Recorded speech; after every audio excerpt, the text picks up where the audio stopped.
Party ఫిరాయింపు ఎమ్మెల్యేల విచారణ ఈ నెల 4కి వాయిదా వేశారు స్పీకర్ గడ్డం ప్రసాద్ కుమార్. ఇద్దరు ఎమ్మెల్యేలను ఇవాళ విచారించారు.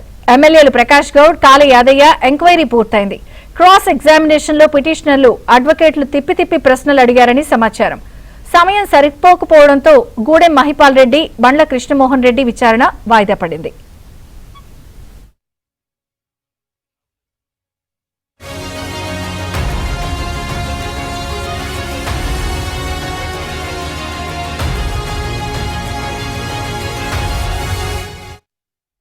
క్రాస్ ఎగ్జామినేషన్ లో పిటిషనర్లు, అడ్వకేట్లు తిప్పి ప్రశ్నలు అడిగారని సమాచారం. సమయం సరిపోకపోవడంతో గూడెం మహిపాల్ రెడ్డి, బండ్ల కృష్ణమోహన్ రెడ్డి విచారణ వాయిదా పడింది.